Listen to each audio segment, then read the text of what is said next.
કેમ છો બધા? જય માતાજી, સ્વાગત છે આપનું આજના નવા બ્લોગમાં અને આઈ હોપ તમે બધા મજામાં હશો. અમે પણ મજામાં છીએ. તો ફેમિલી વાગી રહ્યા છે અત્યારે સવારના 9 અને અમે લોકો આવી ગયા છીએ આજે મારા ફઈબાના ઘરે, કારણ કે ભાભીનું આજે શ્રીમત છે. તો ચલો આજના દિવસે બધા જ આપણે સાથે મળીને આ શ્રીમતના શુભ કાર્યમાં સાથે જોડાઈએ.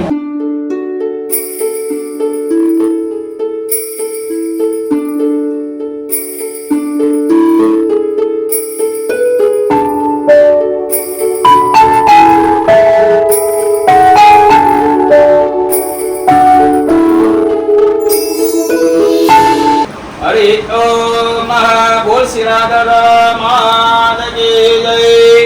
हरि ओम यजमान बाले स्वस्ति मंगलम तिलकम कुर्यात् शुभ्रतम शुक्लम शैवम कल्याणमाधातुरेण नमस्कार करि जवानो सर्वमंगल मांगल्ये शिवे सर्वार्थ साधिके शरण्ये त्र्यंबके गौरे नारायणे नमोस्तुते।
બસ ફેમિલી, હવે વિધિ ને બધું છે રાંધણવાનું પત્યું છે ને હવે નેક્સ્ટ આગળની વિધિ છે એમાં થોડી વાર છે, એટલા માટે અમે લોકો બધા બેસી ગયા છીએ. મમ્મી, ભાભુ, ફઈબા ને બધા અને બેઠા છીએ. ઘણા બધા ટાઈમ પછી મળ્યા એટલે વાતો ચાલી રહી છે અને પછી નેક્સ્ટ હવે જેમ ટાઈમ થાય પછી હવે આપણે આગળની વિધિમાં જોડાઈશું.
ટાટા. તો ફેમિલી, આજનો દિવસ છે ખૂબ સારો રહ્યો કારણ કે ઘણા બધા રિલેટિવ્સને આજે આપણે મળ્યા હતા. અને સેકન્ડ કે વ્લોગ તમને કેવો લાગ્યો મને કહેવાનું ભૂલતા નહીં. વ્લોગ ગમે હોય તો લાઇક અને શેર જરૂરથી કરતા જજો. ચેનલ પર નવા છો તો સબસ્ક્રાઇબ પણ કરતા જજો. મળીશું હવે ફરીથી નવા એક વ્લોગ સાથે. ત્યાં સુધી જય માતાજી.